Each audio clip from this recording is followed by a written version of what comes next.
Jadi dalam kunjungan kita ke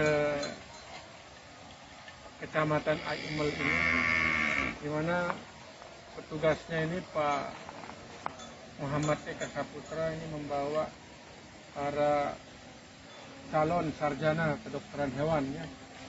Jadi ini calon sarjana kedokteran hewan yang ada di Mataram, di Undikma. Nah, ini kamu sampaikan ke Pak Dr. Holik. Pak Dr. Holik, nah, ini mahasiswanya mau menggali ilmu terkait dengan IB dan permasalahannya. Jadi tadi kita diskusi, ada yang mau bertanya katanya dari adik-adik yang mahasiswa Undikma di Fakultas Kedokteran Hewan ya. Silakan, siapa yang mau bertanya dulu? Ya, silakan. Namanya siapa? Kenalkan, nama saya Gifari Hatami Mantabuana dari Universitas Pendidikan Mandalika, Fakultas Kedokteran Hewan. Nah, di sini saya ingin bertanya, Pak, mengapa septik di setiap sapi itu berbeda-beda, baik itu dalam hal tempat dan jaraknya, posisinya. Itu saja. Ya. Dan terima kasih. Jadi saya coba menjawab pertanyaan dari adik Gifari ya. Jadi pertanyaannya itu terkait dengan serpik. Jadi serpik ini merupakan indikator untuk kita melakukan IB, karena IB itu keterampilannya adalah memegang serpik. Jadi kalau sudah pegang serpik, maka sudah aman lah dalam melakukan itu. Jadi kenapa tempatnya berbeda-beda? Ini tergantung. Kalau dia sapi dara, dia kecil, kadang dia melekat, dia tidak ke bawah, dia di atas. Nah, ketika kita masukkan tangan, tidak terlalu jauh, dia sudah ketemu. Apalagi dia dalam posisi unestressed atau dia tidak birahi, dia akan mengkerut. Dan kadang kalau pemula itu tidak bisa menemukan khususnya kornua. Tapi kalau serpik, karena dia khas itu merupakan tulang rawan, itu dia bercincin-cincin, sehingga dia khas bisa kita temukan. Itu posisinya itu tergantung daripada umur dan kebuntingan sapi. Nah, kalau sapi dara itu dia posisinya ke atas. Semakin dia tua, nanti kalau banyak anaknya, maka dia akan turun ke bawah, karena daya tarik gravitasi bumi, dia akan cenderung turun ke bawah. Nah, sapi-sapi yang misalnya yang bunting itu bisa kita deteksi dari serpiknya. Jadi kalau dia bunting, itu serpiknya cenderung dia turun tegak posisinya. Kalau dia tidak bunting, dia lurus. Nah, tegaknya itu karena ada daya tarik dari semakin lama anaknya semakin membesar, maka serpiknya itu akan turun. Nah, jadi posisinya pun akan berubah. Nah, kemudian bentuknya pun akan berubah. Biasanya dia bulat, karena ada daya tarik daripada anak itu, berat itu, sehingga dia cenderung pipih dan tegak. Di situ. Kemudian kalau kita tarik, dia akan berat. Nah, posisi-posisi itu kadang menentukan. Nah, kalau kita posisikan apakah dia cenderung ke kanan, memang dia cenderung ke kanan. Karena di situ ada rumen di sebelah kiri, maka dia akan cenderung ke kanan. Semakin tua sapi itu, maka posisinya itu semakin ke depan. Ke depan dia posisinya, apalagi dia bunting, maka dia akan ke dalam. Sulit kita temukan. Nah, itu untuk pertanyaannya Adik Gifari. Jadi untuk serpik itu adalah indikasi kita dalam melakukan itu.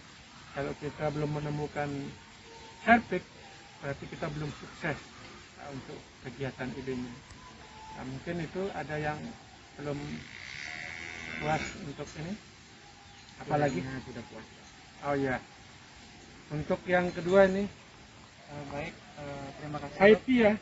Ya, Saifi. Saya Saifi Bajang Pratama, izin bertanya dok, terkait dengan kegagalan inseminasi buatan.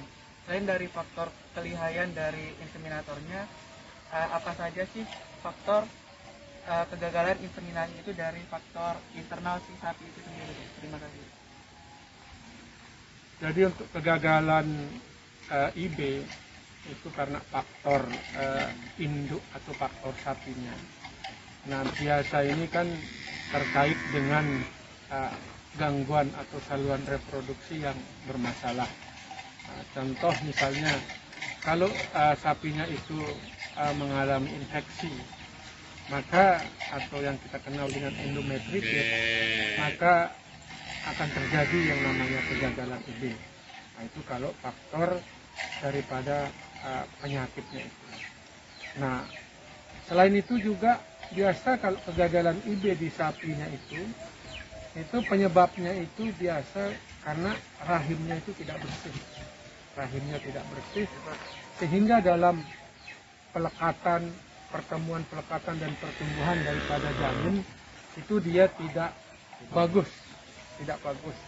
Bayangkan kalau dia rahimnya sakit, maka dia akan hidup dalam suasana yang kurang bagus lingkungannya. Endometritis ya.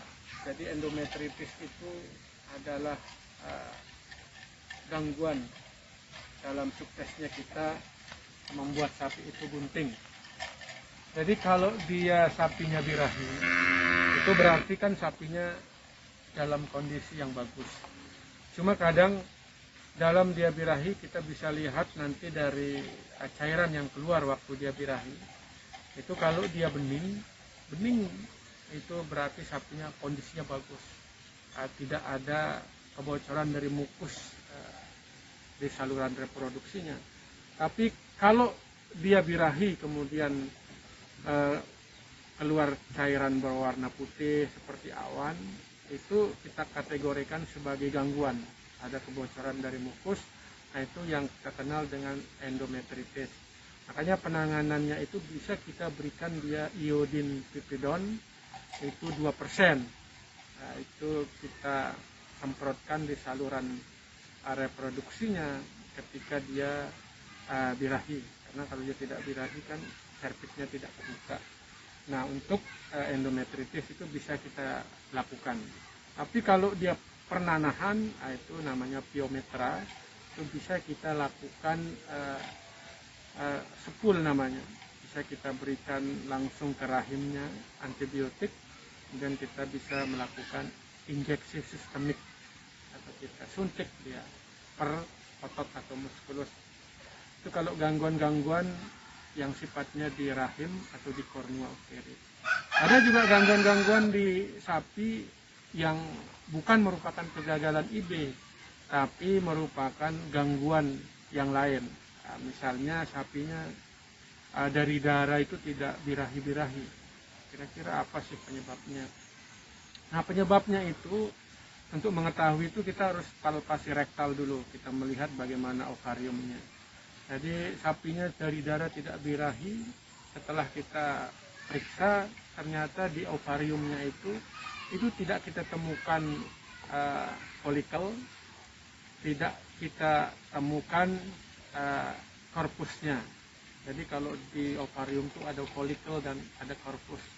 Dimana kalau folikel itu ada estrogennya, hormonnya, dan korpus luteum korpusnya itu di situ ada namanya progesteron hormonnya. Nah, ini kalau itu tidak ada, itu berarti dia mengalami hipofungsi ovarium. Jadi tidak ada aktivitas yang terjadi di ovarium itu. Maka terapi yang dilakukan adalah banyak cara. Bisa kita terapi dia, sebelum kita terapi dengan hormon, bisa kita terapi dia dengan pemberian pakan yang baik. Tapi kalau sapinya kurus, berarti problemnya ada di pakan. Kita kasih pakan yang bergizi, kita kasih multivitamin. Bisa kita melakukan pemijatan, jadi ovariumnya kita pijat-pijat. Insya Allah mungkin bisa dia aktif ovariumnya itu. Tapi kalau dia tidak aktif, baru kita melakukan tindakan hormon. Kita berikan dia GnRH untuk merangsang folikelnya itu. Nah, itu untuk hipofungsi. Ada juga yang kasus itu setelah dia setelah dia melahirkan, itu dia tidak kunjung-kunjung birahi. Itu problemnya banyak. Pertama, kadang deteksi birahi itu tidak bisa dilakukan oleh peternak. Jadi ada masalahnya bisa karena birahi tenang. Jadi silent hit namanya. Itu dia birahi tenang. Seharusnya sesungguhnya di dalam tubuh sapinya itu birahi. Tapi tidak mampu mendeteksi karena birahinya kadang sangat singkat. Itu tidak mampu dia birahi. Sehingga kadang-kadang kalau kita merogoh tiba-tiba keluar cairannya. Itu karena dia birahi tenang. Itu kalau itu penyebabnya itu karena kegagalan dalam mendeteksi birahi. Tapi ketika kita rogoh, setelah kita rogoh kita hanya temukan CL, corpus luteum. Jadi selama 3 bulan misalnya, dia aja ada CL ini, CL corpus luteum ini. Kemudian tidak ada folikel yang berkembang, ada folikel tapi yang primer, yang kecil-kecil tapi tidak berkembang yang lain. Nah, kemudian dia lama dalam waktu yang lama, maka kita kenal dengan corpus luteum persisten. Persisten itu dia lama, dia lama bertahan. Corpus luteum yang lama bertahan itu disebut dengan corpus luteum persisten. Maka yang harus dilakukan adalah bisa kita melakukan terapi hormon menggunakan TGF2 alpha itu untuk melisiskan daripada corpus luteumnya itu. Kalau dia sudah lisis corpus luteumnya, maka progesteronnya akan turun, maka otomatis feedback negatif itu akan ada feedback negatif, di mana progesteron turun maka estrogen itu akan naik, itu feedback negatif. Jadi itu yang terjadi. Bisa juga kenapa sih tidak birahi-birahi? Corpus luteum persisten itu bisa juga disebabkan karena rahimnya yang kurang bagus. Karena sesungguhnya kalau dia bagus rahimnya, maka secara otomatis birahi itu akan terjadi. Karena rahim itu akan mengeluarkan hormon juga untuk melisiskan corpus luteum, sehingga nanti dia akan birahi secara alami. Sehingga kalau rahimnya kurang sehat itu akan berdampak kepada ovariumnya. Jadi kadang kalau rahimnya sakit, ovariumnya juga sakit dia. Jadi kalau dia piometra misalnya, kadang ovarium itu terganggu dia. Di sana kadang tidak ada pembentukan folikel, hanya ada sel. Nah itu sekilas tentang gangguan yang sifatnya tidak kawin berulang. Misalnya tentang corpus luteum persisten, hipofungsi ovarium, dan yang tadi masalah kawin berulang karena endometritis. Nah kalau teknisnya, untuk non teknis misalnya yang non infeksi itu karena kegagalan petugas dalam mendeteksi, kegagalan petugas dalam mengawinkan secara tepat.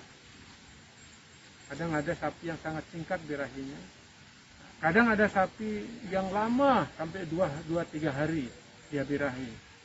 Sapi misalnya sapi eksotik F2 F3 itu sampai 2 hari dia birahi. Nah waktu kawinnya akan terganggu. Jadi kita tidak bisa melakukan kawin suntik di waktu yang normal 18 jam. Jadi kalau dia 2 hari dia birahi, sekarang birahi, besok pagi birahi, jadi waktu kawin itu akan terganggu. Tapi kalau kita mengikuti standar normal, kalau dia pagi birahi, sore dikawin.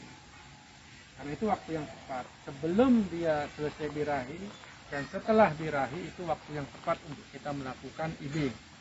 Karena setelah dia birahi, kemudian dia mengalami ovulasi. Ovulasi itu nanti perjalanannya dari ovulasi ditangkap oleh fimbre masuk ke saluran kecil, itu ada ampula di sana, kemudian ada pertemuannya itu. Sampai pertemuan itu kan membutuhkan waktu. Nah diharapkan dengan ketepatan kita meng-IB, waktu yang efektif untuk bertemu itu terjadi, sehingga kebuntingan itu terjadi. Nah itu yang diharapkan.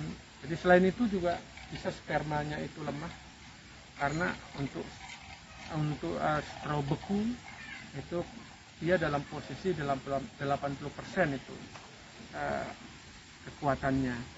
Nah, begitu dipindah dari satu kontainer ke kontainer yang lain, itu terjadi namanya tegangan karena suhu, cool shock namanya, dia tegang karena suhu, itu akan menurunkan performa dari sperma. Makanya jatahnya kita mengharapkan petugas begitu dia ambil straw 10 menit dia harus nyampe ke kandang, harus segera dikawin. Nah itu kalau kita memperhatikan kualitas sperma.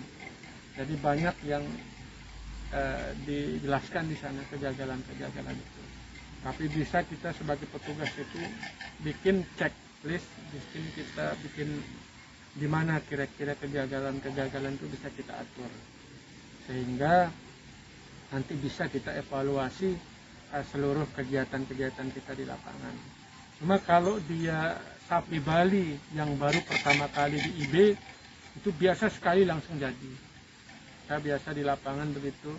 Kalau dia baru pertama kali di IB, itu biasa 100% itu sekali di IB, dengan memperhatikan kualitas spermanya dan waktu kawinnya yang tepat.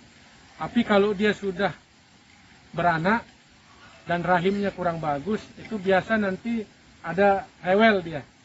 Nah, makanya perlu, kalau dia mulai rewel, mungkin perlu dikasih mungkin yang lebih rendah iodin pepedon atau iodin yang 2%, itu bisa diberikan ke intrauterinnya untuk mengurangi gangguan-gangguan.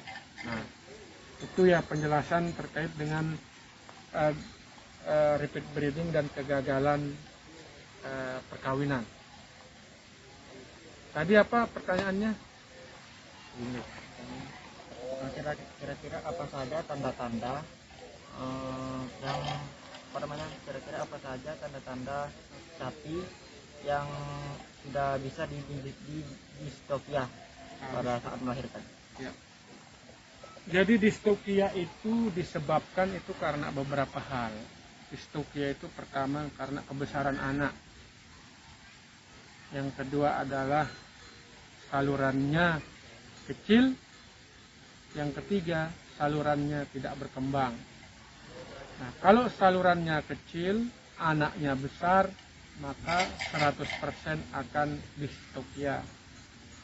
Kalau dia salurannya besar, tapi dia tidak berkembang, pembesarannya tidak bagus, bisa kita melakukan pemberian hormon oksitosin untuk merangsang pelebaran daripada salurannya. Nah, tapi kalau dia karena kebesaran anak, salurannya kecil, maka bisa otomatis itu bisa kita kategorikan distokia. Ya, dari awal sudah bisa kita ketahui bahwa dia akan terjadi distokia, di mana induknya kecil dimasukkan simental, itu pasti terjadi distokia. Sehingga kita harus bisa melahirkan dia secara tepat. Karena kalau dia distokia misalnya terlalu besar anaknya, kepalanya, itu tidak bisa dikeluarkan, nanti lama-lama anaknya menjadi mati, rugi. Petani anaknya mati, induknya dijual ke jagal, akhirnya petani rugi. Sehingga hajat kita untuk membahagiakan peternak jadi batal, karena kita tidak mampu mengidentifikasi secara cepat terkait dengan distokia. Jadi itu ya yang bisa saya sampaikan untuk adik-adik yang ada di ikut magang di sini. Jadi nanti semoga ilmunya yang kita berikan bermanfaat untuk ke depan. Jadi saya mengharapkan kepada adik-adik sebagai sarjana, calon sarjana. Jadi calon sarjana itu jangan sedikit-sedikit pergi ke dinas sebagai tenaga honorer. Pergi ke dinas hanya ngejob dan magang, itu jangan. Kalau kesini kan mau cari ilmu, nah, kan masih perkuliahan. Nanti kalau sudah lulus, maka ciptakanlah lapangan pekerjaan dengan ilmu-ilmu yang dimiliki, sehingga menjadi peternak yang milenial. Nah, itu yang perlu kita rekrut, peternak milenial, peternak pemuda-pemuda yang bisa menghasilkan kreativitas dan inovasi. Jadi kalau ke dinas minta honor, minta sukarela itu itu kita kurang berkembang. Jadi pemikiran-pemikiran itu tidak bisa kita aktifkan. Kalau jadi inseminator boleh, jadi inseminator yang mandiri. Jangan terus bergantung kepada dinas, tapi lebih mandiri, memberikan layanan yang terbaik kepada masyarakat. Jadi mungkin itu ya yang bisa kita sampaikan. Ini sudah sore, sudah ya. Mungkin itu yang bisa kami sampaikan. Sekian, terima kasih. Assalamualaikum warahmatullahi wabarakatuh. Waalaikumsalam.